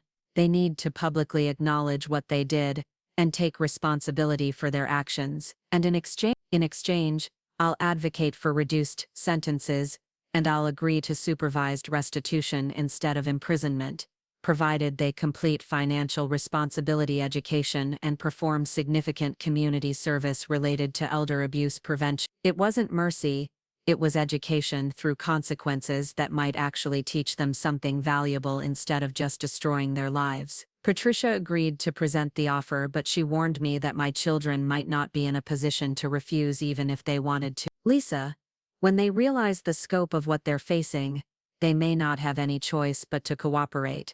The federal charges alone could result in decades in prison if they're convicted on all counts. The response came faster than I'd expected. Within 24 hours, all three of my children had agreed to cooperate fully with both investigations, but their agreement came with a request for a face-to-face meeting to discuss the terms of their cooperation. I agreed to meet them in Patricia's office in New York. It would be the first time I'd seen them since Christmas Eve, and I wasn't sure what to expect from people who'd spent the past month discovering that their attempt to control my life had resulted in them losing control of their own. The meeting was scheduled for a Friday afternoon in mid-February. I flew from Florida to New York, stayed overnight in a hotel near Patricia's office, and spent the morning preparing myself to see the children who'd tried to steal my future. They looked different when they walked into the conference room. Michael had lost weight and seemed to have aged years in the 6 weeks since I'd seen him. Sarah was professionally dressed but couldn't hide the stress lines around her eyes or the way her hands shook when she thought no one was looking. Emma looked like she'd been crying for weeks, which she probably had, but what struck me most was how small they seemed. For months they'd seemed so confident, so certain they knew what was best for me and for them. Now they looked like what they actually were, young adults who'd made catastrophically bad decisions and were finally facing the consequences. Michael spoke first, and his voice was barely above a whisper. "Mom, we know what we did was wrong. We know we hurt you, and we know we betrayed your trust. We want to make it right." "How do you plan to make it right?" Sarah pulled out a folder thick with documents. "We've prepared a complete disclosure of everything we did, everyone we talked to, and every service we received from Heritage Wealth Transition. We're willing to testify against them and provide whatever evidence the investigators need. We've also prepared personal statements acknowledging our actions and taking full responsibility." Emma added, "We know that what we did was elder abuse, and we want to help make sure other families don't go through what we put you through." I looked at these three people who'd once been the center of my world, and I felt something I hadn't expected. Sad, not for what they'd tried to do to me, but for what they'd done to themselves. They'd destroyed their relationship with their mother, compromised their own integrity, and committed crimes that would follow them for the rest of their lives. All for money they could have simply asked for.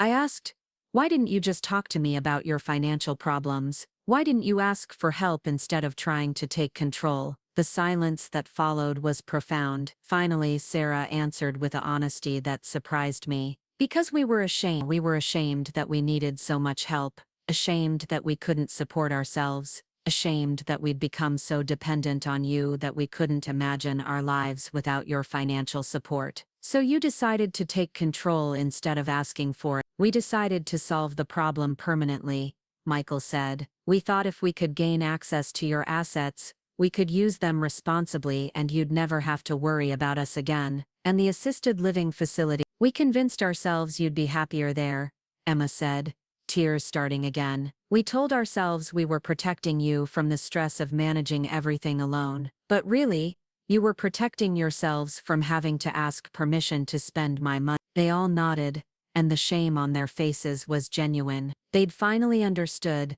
that their elaborate justifications had been nothing more than sophisticated ways of lying to themselves about their motivations. Patricia outlined the terms of the cooperation agreement. My children would provide complete testimony about heritage wealth transitions, surrender all documents related to their consultations, and submit to financial monitoring to ensure they weren't hiding any assets they'd already obtained fraudulently. In exchange, the state charges would be reduced to misdemeanors with supervised probation, restitution, and community service. The federal charges would be dropped if their cooperation resulted in successful prosecution of heritage wealth transition. But I had additional conditions that weren't part of the legal agreement. I want each of you to complete a year-long financial literacy program and demonstrate that you can support yourselves without family assistance. I want you to volunteer at organizations that help elderly victims of financial abuse, and I want you to understand that our relationship is not going back to the way it was before. What do you mean? Emma asked. I mean that I'm not your emergency fund anymore. I'm not your backup plan when your own choices don't work out. I'm not your insurance policy against the consequences of poor financial decisions. But you're still our mother, Michael said. I'm still your mother, but I'm not your. Those are two different relationships, and you need to learn the difference. The meeting ended with signed agreements, exchanged documents, and awkward attempts at reconciliation that couldn't bridge the gap between who they'd been to me before and who they'd proven themselves to be. Over the next 6 months, I watched from a distance as my children learned to live within their means, for the first time in their adult lives. Michael found steady work as a customer service representative and moved to a modest apartment he could afford on his own salary. Sarah rebuilt her marketing career on a smaller scale, focusing on local clients and realistic budgets. Emma transferred to a state university, took out student loans, and got a part-time job to cover her living expenses. Their lives were smaller, more constrained, and undoubtedly more stressful than they'd been when I was subsidizing their lifestyle choices. But they were also more honest, more sustainable, and more genuinely there. The federal case against heritage wealth transitions went to trial in September, and my children testified about the services they'd received and the advice they'd been given. Their testimony was crucial in establishing the organization's pattern of targeting elderly individuals and providing families with sophisticated tools for financial exploitation. Heritage Wealth Transitions was found guilty on multiple counts of fraud, conspiracy, and elder abuse. The organization was shut down, its assets were seized, and its principals were sentenced to significant prison terms. My children's cooperation with the investigation resulted in their charges being reduced as promised, but the experience of going through the legal system, testifying about their own crimes, and facing the possibility of federal prison, had changed them in ways that simple financial consequences couldn't have achieved. As winter approached, nearly a year after they'd abandoned me at Penn Station, I moved back to New York. Not to my old house in Westchester, which I'd sold to establish a foundation for elder abuse prevention, but to a smaller place in the city, where I could build a life that belonged entirely to me. My children and I maintained contact, but it was different. They called regularly, but they didn't call asking for money. They visited, but they didn't visit expecting me to solve their problems. They expressed interest in my life and my well-being, but they didn't frame that interest in terms of what I could do for them. It wasn't the relationship we'd had before, and it wasn't the relationship I'd once wanted us to have, but it was honest, and it was based on mutual respect rather than financial dependence. The most surprising development was how much happier they seemed once they'd learned to support themselves. The constant stress of managing financial crises they couldn't afford, maintaining lifestyles they hadn't earned, and pretending to be more successful than they actually were, had been replaced by the satisfaction of genuine achievement and authentic independence. They'd learned that security built on someone else's sacrifice isn't security at all, and that self-respect can't be purchased with borrowed money. They'd discovered that being honest about their limitations was less shameful than lying about their capabilities, and that earning things for themselves was more satisfying than being given things they hadn't deserved. But the most important lesson they'd learned was that treating family relationships like business transactions destroys both the relationship and the transaction. Love can't be bought, respect can't be inherited, and support that comes with the expectation of exploitation isn't support at all. It's just a more sophisticated form of abuse. They'd tried to steal my future to fund their present, but instead, they'd been forced to build a future that actually belonged to them. And in losing access to my money, they'd gained something much more valuable: the ability to look at themselves in the mirror and know that whatever they had, they'd earned honestly. 2 years after that Christmas Eve abandonment at Penn Station, I found myself in a place I never could have imagined. I was sitting in my new apartment, overlooking Central Park, reading a letter from the Department of Justice, thanking me for my contribution to the largest elder financial abuse prosecution in federal history. But the letter wasn't what made me smile. What made me smile was the text message from Emma that had arrived that morning. "Mom, I just got promoted to supervisor at the nonprofit. They said I have real leadership potential. Want to celebrate with dinner this weekend." 2 years ago, Emma had never paid for her own meal, let alone offered to take me out to celebrate her achievements. The transformation in all 3 of my children had been remarkable, but Emma's journey had been the most dramatic because she'd had the furthest to fall. After the plea agreements were finalized and the criminal cases concluded, Emma had been forced to confront the reality that at 28 years old, she'd never actually accomplished anything on her own. Her education had been funded by me, her living expenses covered by me, even her art supplies and therapy sessions paid for by me. When all that support disappeared, she'd been forced to discover who she actually was beneath the entitled graduate student persona she'd been performing. The discovery process had been brutal but ultimately transformative. Emma had enrolled at a state university where she qualified for need-based financial aid, taken out student loans for the first time in her life, and gotten a job at a nonprofit organization that provided services to elderly victims of financial abuse. The irony of that last part wasn't lost on any of us. At first, she'd taken the nonprofit job because it was required community service related to her plea agreement, but something unexpected had happened during her first month there. She'd met Rosa Martinez,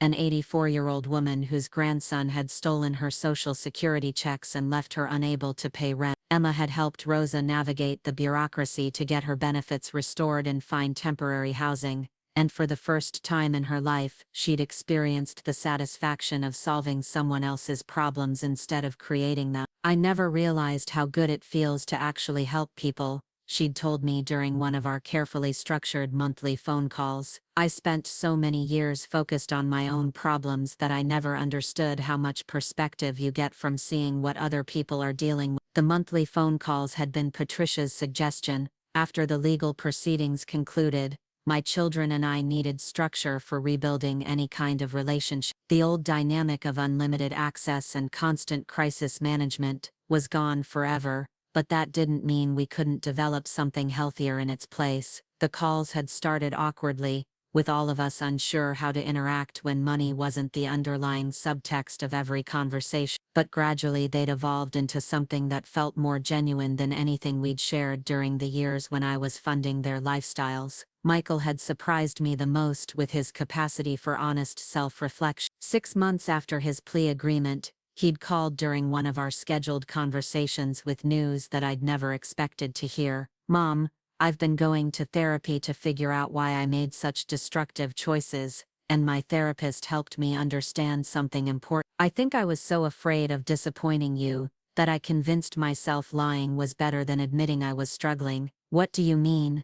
"I mean that every time I failed at something or needed help, I felt like I was proving that all the money you'd invested in me was wasted. So instead of being honest about my problems, I created bigger problems to distract from the original ones." Michael's insight had been profound because it explained so much about the escalating pattern of his financial crises. Each business failure had led to larger requests for funding, Each career setback had resulted in more elaborate explanations about why he needed support, until eventually he'd been so deep in a hole of his own creation that stealing my house had seemed like a reasonable solution. I realize now that I was treating you like an investment that needed to produce returns instead of a person who deserved honesty about what was actually happening in my life. The therapy had been Michael's idea, paid for with his own money, earned from the customer service job he'd initially taken just to meet his probation requirement. But the job had taught him something valuable about the connection between effort and reward, and he'd been promoted twice in 18 months, based on his actual performance, rather than his family connections or financial backing. "I'm never going to be rich," he'd told me during our most recent conversation, "but I'm going to be honest, and I'm learning that honest feels a lot better than rich ever did." Sarah's transformation had been more gradual but equally significant. She'd always been the most financially sophisticated of my children, which had made her role in the conspiracy particularly painful. She'd used her business acumen and legal knowledge to orchestrate much of the planning, and she'd been the one who'd researched the most effective ways to gain control of my assets. But her business skills, when redirected toward legitimate purposes, had proven quite valuable. She'd rebuilt her marketing consultancy on a much smaller scale, focusing on local nonprofits and small businesses that needed affordable services. Her income was lower than it had been when I was subsidizing her lifestyle, but it was steady, predictable, and entirely her own. More importantly, she'd developed expertise in financial literacy education, and had begun volunteering to teach budgeting and financial planning classes to young adults. Her first-hand experience with the consequences of financial irresponsibility had made her an unexpectedly effective educator. "I tell my students that the most expensive thing you can buy is something you can't afford," she'd explained to me. "And the most dangerous person to borrow from is someone who loves you, because you'll convince yourself that exploiting their love is somehow different from stealing their money." Sarah's volunteer work had connected her with other families who'd dealt with financial abuse situations, and she'd become an advocate for stronger legal protections for elderly people and better education about family financial dynamics. The irony wasn't lost on any of us that my children had become experts in preventing exactly the kind of behavior they'd once engaged in, but their transformation from perpetrators to advocates had been genuine, driven by their first-hand understanding of how financial manipulation destroys families and hurts the people who are supposed to matter most. The broader impact of our case had exceeded anything I'd imagined when I first decided to fight back against my children's betrayal. The prosecution of Heritage Wealth Transitions had exposed a nationwide network of companies that specialized in helping families exploit elderly relatives, and the resulting investigations had led to additional cases in 12 states. Agent Martinez had kept me updated on the broader implications of the case, and the numbers were staggering. Heritage Wealth Transitions alone had been involved in schemes that had stolen over $40 million from elderly victims across the country. The organization had provided services to hundreds of families who wanted to gain control of their parents' assets without the inconvenience of waiting for natural death or honest inheritance. "Your case was the key that unlocked everything," Agent Martinez had told me when the final convictions were announced.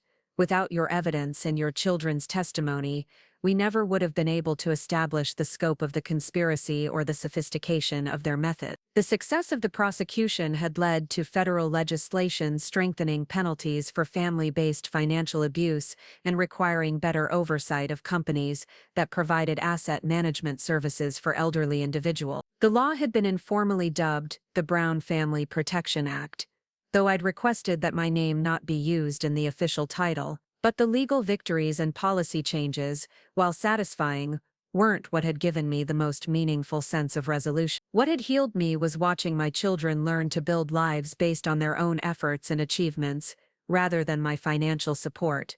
The process hadn't been smooth or quick. There had been setbacks, arguments, and moments when I'd wondered if our family relationships could survive the complete restructuring they'd required. Michael had struggled with depression during his first year of financial independence. Sarah had experienced panic attacks when she'd realized how much debt she'd accumulated while living beyond her means. Emma had gone through a period of anger where she'd blamed me for not teaching her financial responsibility earlier. But they'd worked through their difficulties without asking me to solve them, and they'd developed coping skills and support systems that didn't depend on my intervention. They'd learned to distinguish between asking for advice and demanding rescue, between sharing their struggles and expecting me to fix them. Most importantly, they'd learned to value our relationship for what it was, rather than what it could provide them. Our conversations had become more honest, more reciprocal, and more genuinely caring. They asked about my life, my interests, my plans, and my feelings without trying to steer those conversations toward their own needs or problems. The monthly dinners we'd started having 6 months ago were nothing like the family gatherings we'd had before their betrayal, but they were something better. They were authentic. We talked about books, current events, their work experiences, my volunteer activities, and shared memories that didn't involve money or crisis management. Emma had been right when she'd said I was training them in financial loss, but the training had been more comprehensive than she'd understood. I'd taught them that financial security couldn't be built on someone else's sacrifice, that self-respect required self-sufficiency, and that family love was something you earned through behavior rather than inherited through biology. The assisted living facility in Florida had provided an unexpected benefit during my temporary stay there. I'd met other residents who'd been warehoused by their families for various reasons, and I'd learned that my situation, while painful, was far from unique. Many elderly people found themselves isolated from families who saw them primarily as sources of money or inconvenient responsibilities.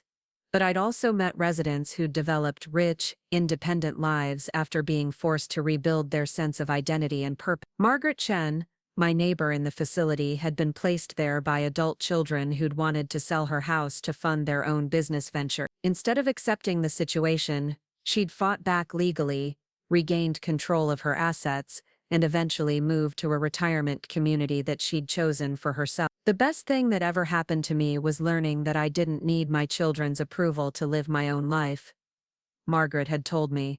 Once I stopped trying to make them happy and started focusing on making myself happy, everything got better. Margaret's friendship had been invaluable during those early months when I was questioning whether I'd been too harsh in my response to my children's betrayal. She'd helped me understand that protecting myself from financial abuse wasn't cruelty, it was survival, and that teaching my children to be independent wasn't punishment, it was preparation for the real world. We'd stayed in touch after I'd moved back to New York, and Margaret had become one of my closest friends. She'd also become involved in the Elder Abuse Prevention Foundation I'd established with the proceeds from selling my Westchester house. The foundation had grown beyond anything I'd originally envisioned. What had started as a way to channel my anger into something constructive had evolved into a comprehensive resource for elderly people dealing with financial abuse and families struggling with unhealthy financial dynamics. We provided legal advocacy for elderly victims,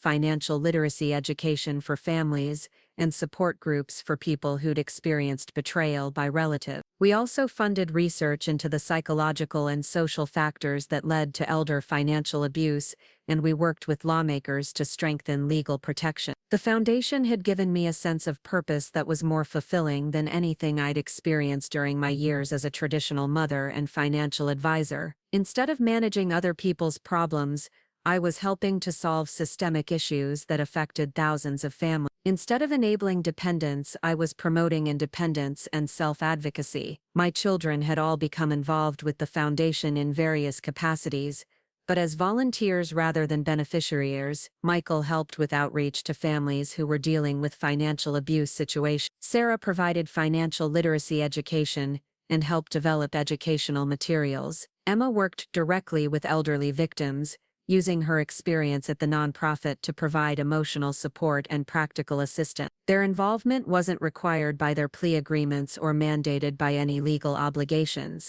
They'd chosen to participate because they'd genuinely learned from their experiences and wanted to help prevent other families from going through what we'd endured. The foundation work had also provided a context for our family relationships that was healthier than anything we'd had before. Instead of being connected primarily through financial dependency, we were connected through shared values and common goals. We worked together on projects that mattered to all of us, and we supported each other's contributions without expectation of personal benefit. Last month, the foundation had received a significant grant to expand our educational programs into schools and universities. The idea was to teach young adults about healthy family financial dynamics before they developed problematic patterns of dependence or exploitation. Emma had been particularly excited about the educational program because she'd realized that her own financial irresponsibility had been partly the result of never learning basic money management skills or understanding the connection between effort and reward. I think a lot of young people assume that financial support from family is automatic and unlimited,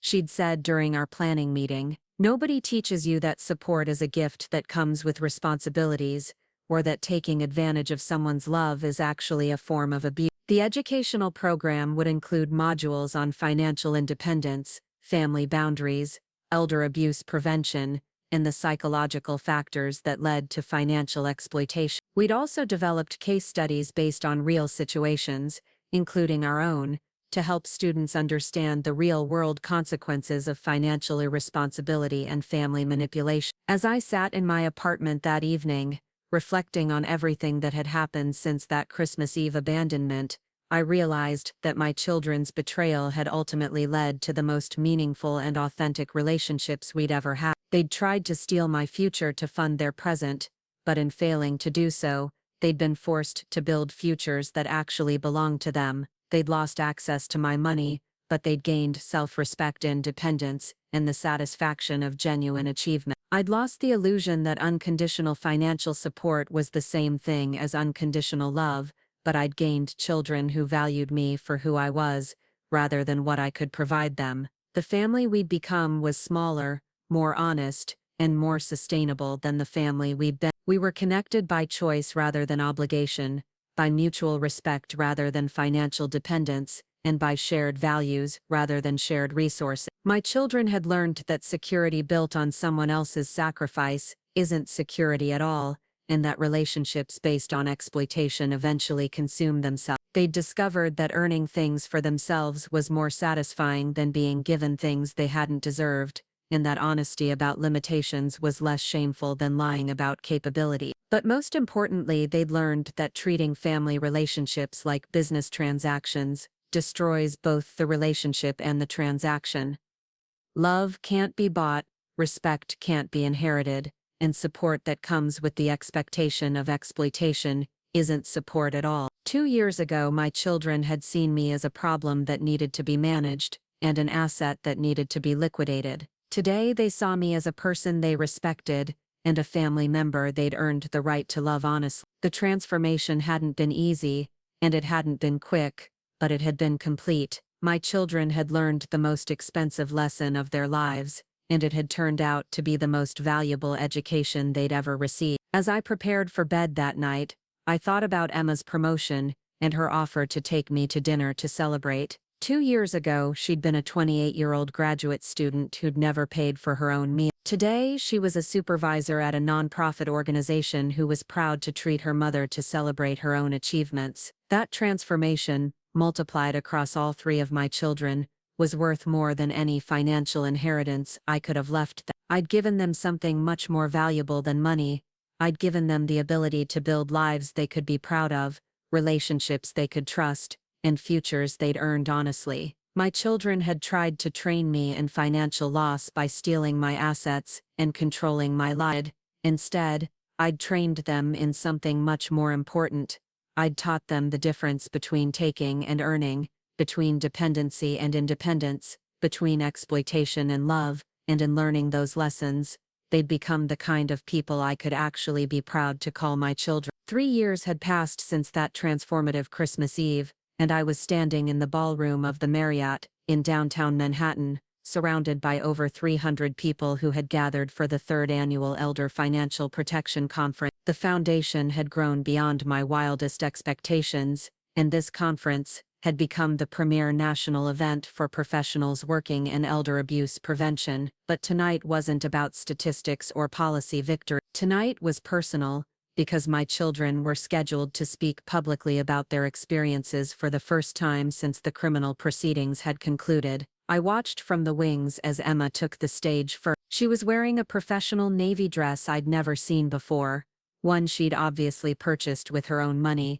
and she carried herself with a confidence that was entirely different from the entitled graduate student persona she'd once performed. "My name is Emma Brown," she began, her voice steady despite what I knew was considerable nervousness. "3 years ago I participated in a conspiracy to steal my mother's life savings and commit her to assisted living against her will. I'm here tonight to tell you exactly how we did it, why we thought we could get away with it, and what happened when we discovered that our mother was much stronger and smarter than we'd given her credit for." The silence in the ballroom was absolute. Emma had insisted on speaking without notes, wanting her presentation to be as honest and spontaneous as possible. She'd prepared by sharing her story dozens of times with smaller groups, but this was her first time addressing a national audience of law enforcement officials, social workers, attorneys, and other professionals who dealt with elder abuse cases. "The thing about financial abuse within families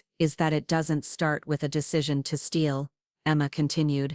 "It starts with a sense of entitlement that builds so gradually you don't even notice it happening. For years my mother supported me financially while I pursued my education and my artistic interests. She paid my tuition, my living expenses, my therapy bills, even my art supply. And somewhere along the way I stopped thinking of that support as generosity and started thinking of it as something I was owed." Emma explained how that sense of entitlement had evolved into resentment when I'd begun suggesting they needed to become more financially independent. She described the family meetings where they'd convinced themselves that controlling my assets was actually protecting me, and how they'd used professional consultation services to develop their strategy. "We told ourselves we were being responsible and caring children who were looking out for our mother's best interests," she said, "but the truth is, we were scared. We were scared of having to support ourselves, scared of losing our comfortable lifestyles, and scared of facing the reality that we'd become adults who were completely dependent on our elderly mother." The audience was captivated by Emma's honesty about the psychological progression from dependence to exploitation. She explained how heritage wealth transitions had provided them with sophisticated justifications for their actions, framing their financial abuse as proactive asset protection and preventive care planning. "The consultant told us that elderly people often resist necessary care transitions, and that families sometimes needed to make difficult decisions for their parents' own protection. They gave us templates for documenting mental health concerns, sample language for care facility applications, and advice on how to structure asset transfers to minimize legal complications." Emma's presentation was devastating in its clarity about how easily professional services could be manipulated to facilitate family-based financial abuse. She described the intake forms they'd filled out describing my supposed cognitive decline, the forged documents Michael had used to try to secure loans against my property, and the systematic way they'd planned to liquidate my assets once they'd gained legal control. But the most powerful part of Emma's speech was her description of the consequences they'd faced, and the lessons they'd learned. "When our scheme collapsed, we didn't just lose access to our mother's money, we lost our relationship with her, our respect for ourselves, and our ability to look in the mirror without feeling ashamed.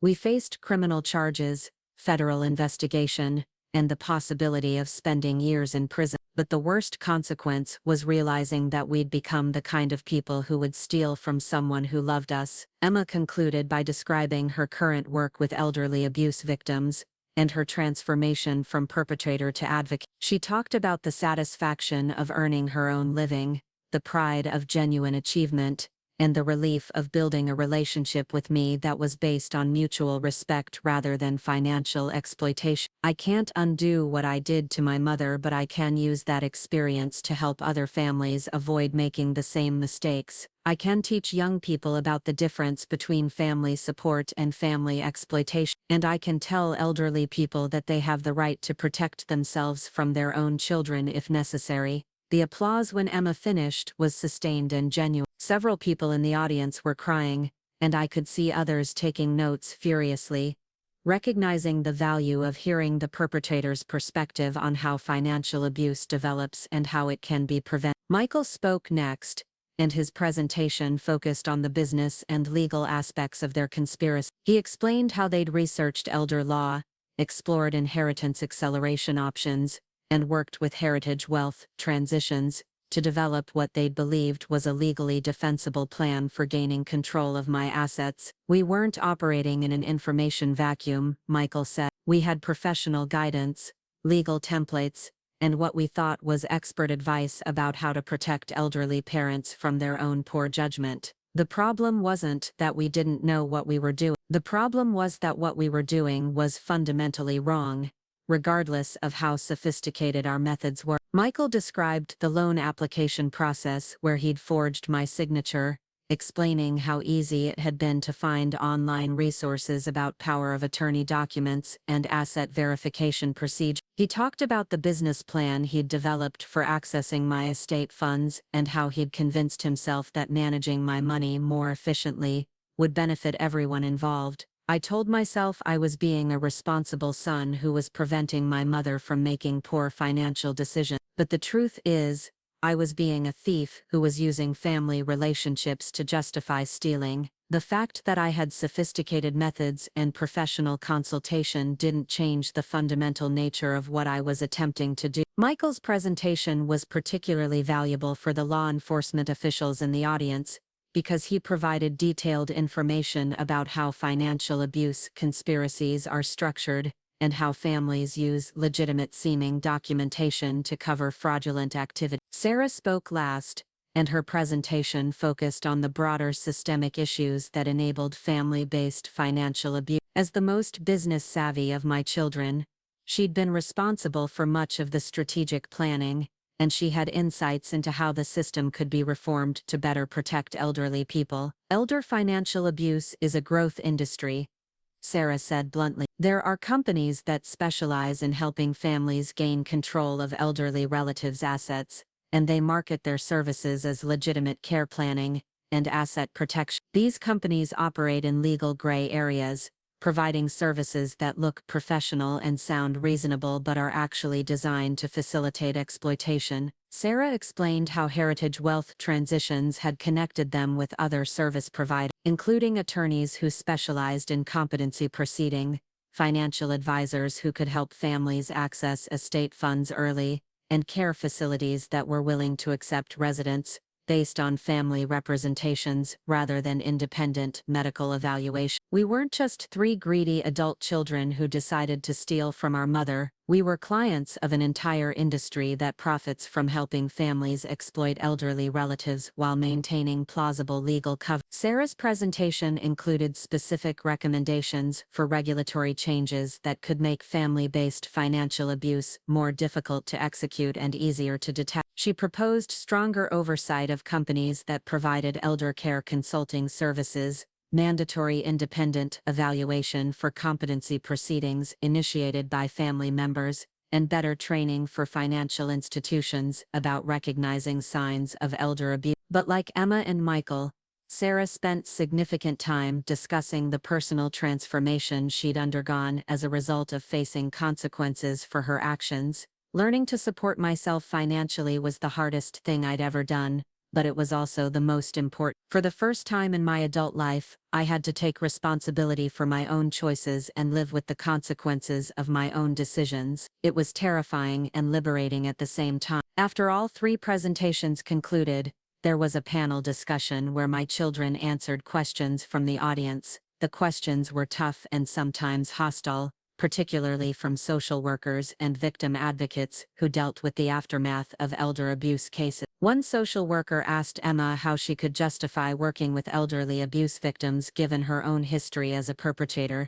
Emma's answer was thoughtful and honest. "I can't justify it," she said, "but I can explain why it's valuable. I understand the mindset that leads to financial abuse because I lived it. I know the justifications perpetrators use because I used them myself, and I know what consequences actually change behavior because I experienced them personally. That perspective is useful for prevention education, even if it doesn't excuse what I did." A law enforcement official asked Michael whether he thought criminal prosecution was necessary for cases like theirs, or whether civil remedies would be sufficient to deter family-based financial abuse. Criminal prosecution was absolutely necessary in our case, Michael replied.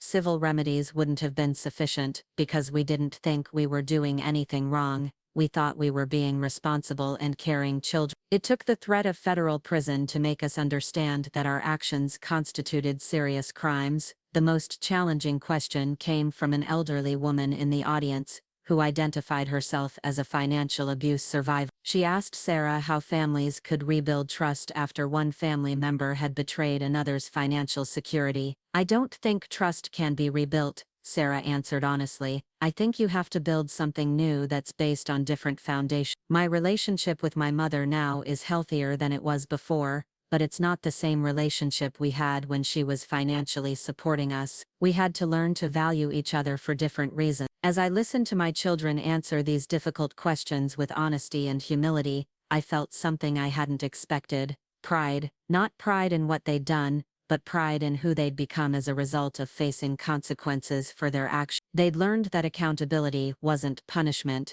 it was education. They'd discovered that taking responsibility for harm you'd caused was the first step toward becoming someone who wouldn't cause that harm again. And they'd proven that people could change when they were forced to confront the real consequences of their choices. The conference concluded with a reception where attendees could continue conversations and network with colleagues from around the country. I watched my children interact with social workers, attorneys, and victim advocates, answering additional questions about their experiences and providing insights that could help protect other families. They were no longer the entitled, financially dependent adults who'd tried to steal my life savings. They'd become knowledgeable advocates who understood both sides of elder abuse situations and could provide valuable perspectives for prevention and intervention efforts. But more importantly to me personally, they'd become people I could respect and trust, not because they'd never betrayed me, but because they'd learned from their betrayal and worked to ensure they'd never repeat it. As the evening wound down, we gathered in the hotel lobby for a few minutes